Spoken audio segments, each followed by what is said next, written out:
حلال کھاتے ہیں، آخر میری بات تو نے نہیں مانی اور بیگانی گائیں ذبح کر کے کھا گئے۔ کیا خبر خدا ہم کو کس عذاب میں مبتلا کرے، پھر ہم کو رسوا کرے سارے ملک میں۔ پس اس عورت نے جا کر اس گائے کے مالک کو خبر دی اور اس کا نشان بھی بتا دیا۔ گائے کے مالک نے حضرت داؤد علیہ السلام سے جا کر اپنی درخواست پیش کر کہ فلاں شخص نے میری گائے ذبح کر کے کھائے۔ حضرت داؤد نے اس وقت حکم کیا، اس شخص کو فوراً میرے دربار میں حاضر کرو۔ اس حکم کو لے کر لوگ ان کے ماں بیٹے کے پاس گئے اور ان دونوں کو حضرت داؤد علیہ السلام کے دربار میں لا کر حاضر کر دیا۔ حضرت داؤد علیہ السلام نے ان سے پوچھا کہ تم نے کیوں دوسرے کی گائے ذبح کی اور کر کے کھائی؟ انہوں نے کہا، اے خلیفہ خدا، گائے 3 دن تک ہمارے دروازے پر آ کر پڑی رہی اور بار بار ہانکنے سے بھی نہ گئی، اور وہ بولتی تھی کہ میں تمہارے لیے حلال روزی، مجھے تم ذبح کر کے کھا جاؤ، اور ہم لوگ 3 دن کے بھی تھے، اس کو ذبح کر کے کھا گئے۔ یہ بات سن کر گائے کے مالک نے کہا کہ تم جھوٹ کیوں بولتے ہو؟ گائے بیل نے بھی کسی سے بات کی ہے؟ تو حضرت داؤد علیہ السلام نے فرمایا، ہاں، وہ البتہ اللہ تعالیٰ کے حکم سے بات کر سکتی ہے۔ العرض جب صاحب گائے نے دونوں ماں بیٹے سے قصاص طلب کیا، پھر حضرت داؤد علیہ السلام نے فرمایا کہ تم ان کو معاف کر اور اس کے عوض ہم سے 1000 اشرفیاں لے لو۔ وہ بولا کہ میں ہرگز ان کو معاف نہیں کروں گا، میں تو اپنی گائے کا قصاص لوں گا۔ پھر حضرت داؤد علیہ السلام نے اس سے کہا کہ اس گائے کا چمڑا بھر کر اشرفیاں مجھ سے لے لو اور ان کی خطا کو معاف کر دو۔ اس جاہل نے حضرت داؤد علیہ السلام کا کہا نہ مانا۔ اتنے میں حضرت جبرائیل علیہ السلام نازل ہوئے اور انہوں نے کہا کہ اے داؤد، اللہ تعالیٰ تم کو سلام کہتا ہے اور فرماتا ہے کہ بنی اسرائیل احوال قیامت تجھ سے دنیا میں ہی دیکھنا چاہتے تھے، تم ان سے کہہ دو کہ کل عید کے دن میدان میں جا کر سب حاضر ہوں، احوال قیامت کا وہاں دیکھ۔ تب حضرت داؤد علیہ السلام نے ان سے کہا، وہ سب چھوٹے بڑے زن و مرد قوم کے اس میدان میں عید کے روز جا کر حاضر ہوئے، اور حضرت داؤد علیہ السلام منبر پر چڑھ کر کتاب زبور پڑھنے لگے اور تمام لوگ ان کے خوش الحانی کی وجہ سے غش میں آ گئے۔ اس وقت حضرت جبرائیل علیہ السلام نے حضرت داؤد علیہ السلام سے کہا، اس رئیس قوم صاحب گائے سے پوچھو کہ اس دن کو وہ یاد کرے جس دن شام کی راہ سے فلانے سوداگر کے ساتھ نوکر ہو کر جاتا تھا، اس کے ساتھ 500 اونٹ، بکریاں اور مال و اسباب تھا، تو نے اس کو مار کر سب چھین لیا اور پھر مصر میں جا کر اس کے مال اسباب سے تو نے بہت نفع کمایا، اور اس کے بعد تو ملک شام چلا آیا، اتنا مال و متاع جو تو نے جمع کیا، یہاں تک کہ قوم بنی اسرائیل کا سرغنہ بھی ہوا۔ وہ سوداگر جس کو تو نے مارا تھا، یہ اس کی بیوی اور اس کا لڑکا ہے جو تیری گائے کو ذبح کر کے کھا گئے، اور وہ اس وقت جتنا مال تیرے پاس موجود ہے سب ان سب کا ہے۔ حضرت داؤد علیہ السلام نے یہ حقیقت جبرائیل علیہ السلام سے سن کر صاحب گائے سے پوچھا، اس نے اس بات سے انکار کیا اور پھر کہا کہ میں نے ہرگز کسی کو نہیں مارا اور یہ مال صرف میرا ہی ہے، بالکل جھوٹ ہے، جو آپ نے سنی ہے بات وہ جھوٹ ہے۔ تم اس وقت خدا کے حکم سے زبان اس کی گونگی ہو گئی، اور پھر ہاتھ پاؤں نے اس کی گواہی دی۔ اس کے ہاتھ نے کہا کہ میں نے چھری سے اس سوداگر کو ذبح کیا تھا اور اس کا شطر و مال اسباق سب لے لیا، اور اسی طرح تمام اعضاء نے اس کی گواہی دی۔ قوم بنی اسرائیل یہ حقیقت سن کر بڑی متعجب ہوئی۔ حضرت داؤد علیہ السلام نے کہا، اے میرے بھائی مومنو، یہی حقیقت ہوگی حشر کے دن، جس نے بھی جو کچھ نیک کام کیا بد کام کیا ہوگا، قیامت میں اللہ تعالیٰ کے سامنے حاضر ہوگا، ہاتھ پاؤں ان کے گواہی دیں گے، جیسا کہ صاحب بکر کے ہاتھ پاؤں نے گواہی دی اور منہ سے اس دن کچھ نہ بول سکے گا، جیسا کہ اللہ تعالیٰ ارشاد فرماتا ہے۔ ترجمہ، آج ہم مہر کر دیں گے ان کے منہوں پر اور بولیں گے ہم سے ان کے ہاتھ پاؤں جو کچھ وہ کماتے تھے دنیا میں آخرت میں آخر حضرت داؤد علیہ السلام نے ان دونوں ماں بیٹوں کو کہا کہ رئیس قوم جو صاحب گائے ہیں تمہارے باپ کو مار کر تمہارا مال اور دولت لوٹ کر لے گیا تھا، اب خدا کا حکم ہے کہ اسے مار کر تم اپنے باپ کا قصاص لے لو اور اس سے اپنا سب مال اسباق لے لو۔ اس لڑکے نے اس بات کو سن کر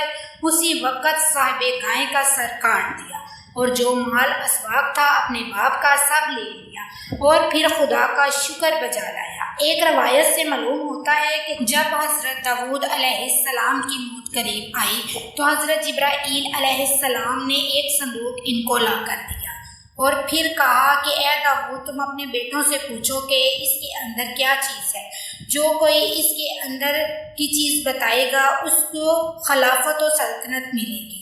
تب بنی اسرائیل اور 15 بیٹوں کو اپنے پاس بلا کر ایک جگہ جمع کیا کر کے پوچھا کہ بتاؤ اس صندوق کے اندر کیا چیز ہے، جو کوئی بھی بتائے گا اس کو میں اپنا ولی عہد مقرر کروں گا، نبی بھی ہوگا اور بنی اسرائیل اور سارے جہاں کا بادشاہ بھی ہوگا، کسی سے بھی اس کے اندر کی چیز نہ بتائے گی۔ حضرت سلیمان علیہ السلام اپنے سب بھائیوں میں سے چھوٹے تھے، وہ خدمت باپ کی بجا لائے اور کہا اے ابا جان اگر آپ کا حکم ہو تو خادم عرض کرے کہ اس کے اندر کیا ہے۔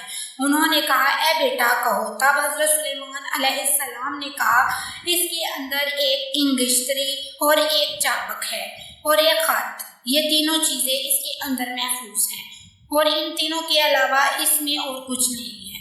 جب صندوق کھول کر دیکھا تو وہی 3 چیزیں پائیں۔ حضرت جبرائیل علیہ السلام نے کہا کہ یہ تینوں چیزیں معجزے سے تعلق رکھتی ہیں۔